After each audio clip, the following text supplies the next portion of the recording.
Speaker. My question is to the Minister of Natural Resources and Forestry. Minister, your government continues to levy a number of additional fees on hunters and anglers. In a matter of days, your ministry will introduce a service fee to outdoor cards and licences, an increase of 23% in certain instances. This comes after the ministry reported that the special purpose account, which is funded by license fees and required to be used for conservation of Ontario's fish and wildlife resources, increased by 31% in 2010-2011. This ministry continues to raise and introduce new fees to hunters and anglers, even though they continue to shirk their responsibilities to maintaining our resources. The Environmental Commissioner states it appears that the Ministry of Natural Resources is walking away from many parts of its job to safeguard wildlife and natural resources. Minister, why should hunters and anglers give you more money to mismanage our resources? Well, Speaker, thank you, and I thank the member for the question. Maybe in the supplementary he can outline for me exactly what it is, apparently, that we're shirking or what responsibilities we're walking away from, and I'm looking forward to hearing those. What I will say, Speaker, is the decision to raise the fees in the SPA was a decision that was made 8 months or a year ago. It does become live on December 1st, I believe. There will be an increase into the fees. I would say that one of the things that has been slightly misrepresented in the media on this issue is that it is one administration fee. It is not a series of fee increases. So if hunters and fishermen, when they buy their licenses, if they do one purchase for their outdoor card and one purchase for a hunting and fishing license, it will be one fee, one time. If they buy them individually, it will be a $2 increase each time.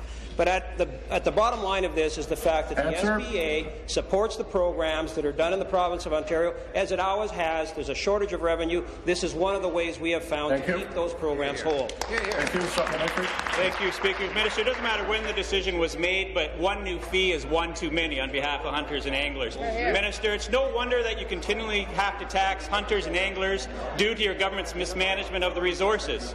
How can you expect revenue to grow when you have mismanaged the moose population in Northern Ontario to decrease hunting tags?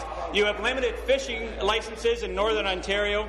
Overall, you're charging hunters and anglers more and delivering less.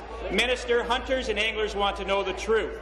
Your ministry has not released the annual report for the special purpose account, for which you are basing your fee increases for the last 3 years.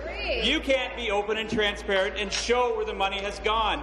Minister, with the Environmental Commissioner observing a decrease in your resource management, your lack of transparency when it comes to reporting the state of the special purpose account, how can you expect hunters and anglers in this province just to give you more money? Minister. Mr. Speaker, thank you.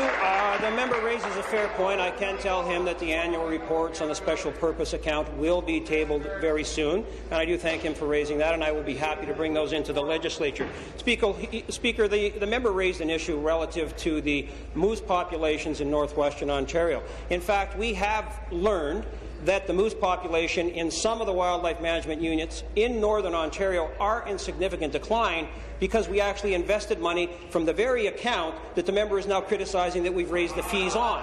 We flew an aerial survey that cost about $5 million. The money comes from the special purpose account, and is that very data from that very account, having the money to expend, that provided the data, Speaker, for us to now go forward with a very significant moose management project on behalf of the hunters and the tourist outfitters in northwestern Ontario. And I would tell you, Speaker, as a group, they are very supportive of the work that we're doing on the moose project, and in fact, the tourist outfitters have embraced the work that we've done on this project. Thank you. Your question.